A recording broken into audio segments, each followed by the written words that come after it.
الحمد لله الذي خلق الإنسان في أحسن تقويم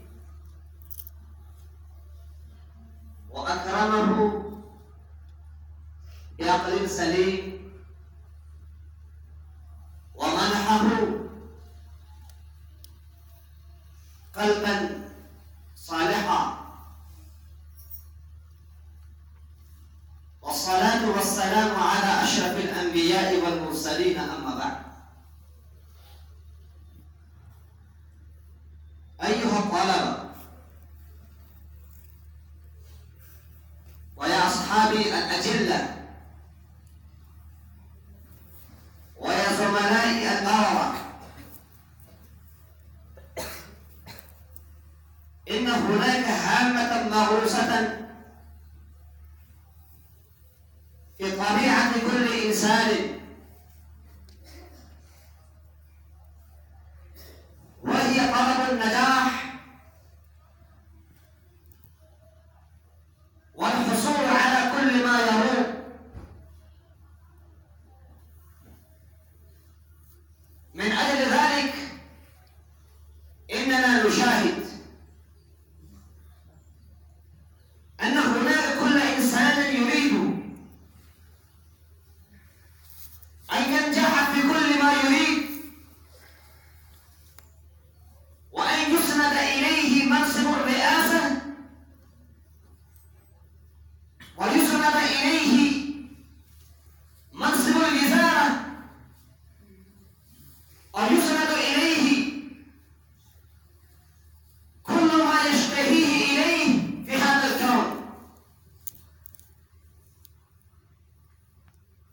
وكل إنسان يريد أن يكون متوفقا ومتفوقا ومتفضلا في هذا الكون،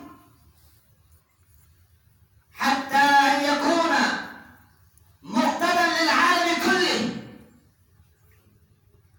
ويريد أن يكون قدوة للعالم كله. وكل إنسان يريد أن يحقق كل ما يأمل.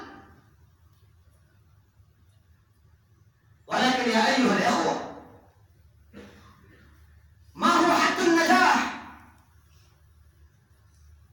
لو هذا الإنسان يحصل على المعيشة ويحصل على الأموال كلها ويحصل على منصب الرئاسة ويحصل على منصب الوزارة، فهل يعد في عداد الناجحين والمفلحين؟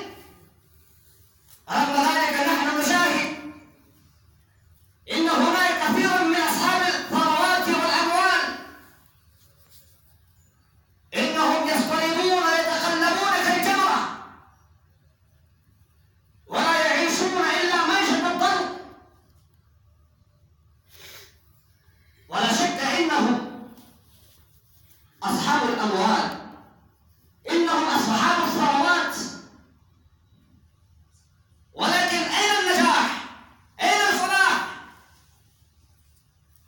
إنهم قد ركزوا كل العنايات في جميع الأموال،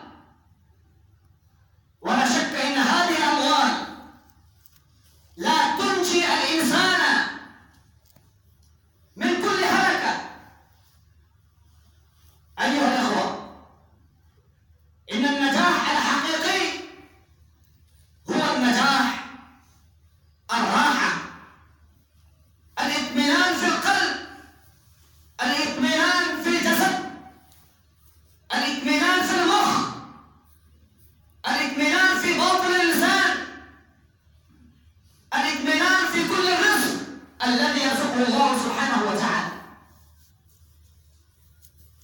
إننا سمعنا أن هناك إنسانا إنه قد بادر إلى هذا الكون حتى إنه تمكن من كل ما يحتاج إليه الإنسان لقضاء الحياة، رغم إنه لا يتدفق تدفق النوم، حتى إنه يحتاج إلى الدواء للنوم الحقيقي.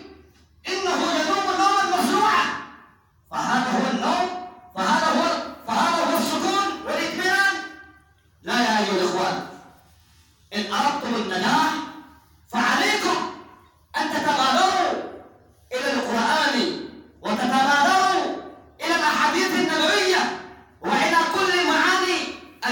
قدمها النبي صلى الله عليه وسلم لنا، التي وضحها النبي صلى الله عليه وسلم أمام هذا الكون. ولكن الإنسان قد عارضوا كل إعراض عن كل سنة النبي صلى الله عليه وسلم، عن كل ما بين النبي صلى الله عليه وسلم لهذا الإنسان، فإنه لا يزال يصطرب ولا يزال يتقلب على الفراش. فيا أيها الإخوان، لا شك إنني أقول لكم أيضا عليكم أن تلزموا بالنجاح، وعليكم أن تتبادروا إلى الفلاح، وعليكم بتحقيق كل ما تأملون وكل ما تضمون إليه، ولكن في ضوء القرآن والأحاديث النبوية وفي كل ما وضح النبي صلى الله عليه وسلم أمامنا. أستغفر الله لي ولكم ولسائر المسلمين من كل ذنب فاستغفروه إنه هو الغفور الرحيم.